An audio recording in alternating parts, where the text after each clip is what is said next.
মাইক্রোমিটারের দ্বারা আমরা পরিমাপ করব।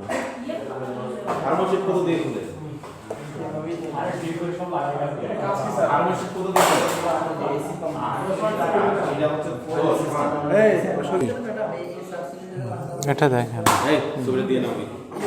এটা মাপার পরে আমরা এটা পাইছি।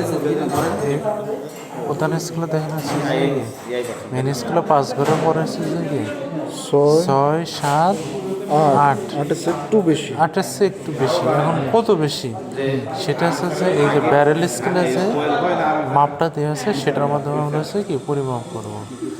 8-এর থেকে এখন একটু বেশি গেছে। কতটুকু বেশি গেছে সেটা হচ্ছে যে কি আমরা দেখতেছি যে কি 5-এর সাথে গিয়ে মিলছে। এখন 5-এ আমরা গুণ দিব 0.01 দ্বারা, 0.01 দ্বারা গুণ দেবো 5-এ। তাহলে যে মানটা আসবে সেই মানটাকে আমরা যোগ করব এই যে 5, 6, 7,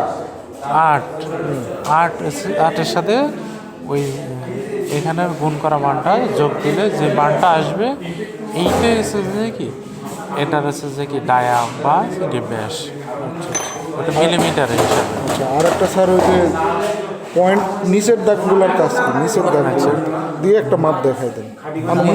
নিচে যে দাগটা আছে উপরেরটা আছে যে কি মিলিমিটারের হিসাবে 1 মিলিমিটারের আছে। এই 1 মিলিমিটারকে আবার আছে যে কি নিচে যে দাগগুলো আছে ওটাকে হচ্ছে যে কি 2 ভাগ করছে। অর্থাৎ হচ্ছে যে কি 1 মিলিমিটার ভাগ হচ্ছে যে কি 2, তাহলে 2 দিয়ে ভাগ দিলে হচ্ছে কি 0.5 করে আসে। অর্থাৎ একটা মাপ দেখাই দেন, যে কোনো একটা আনুমানিকে নিয়ে যান, হাতের উপরে নিয়ে যান, তাহলে তো বুঝতে পারবো।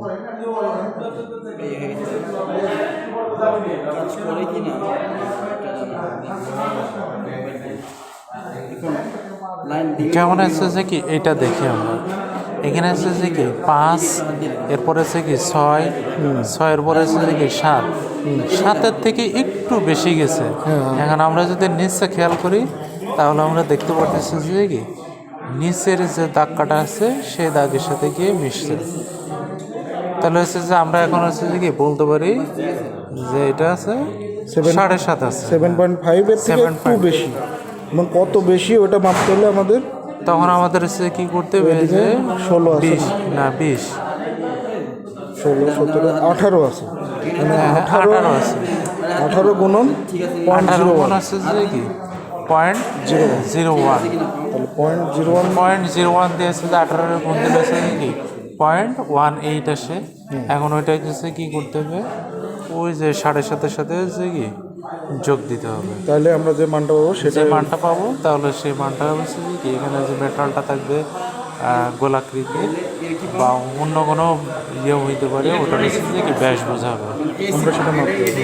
ঠিক আছে।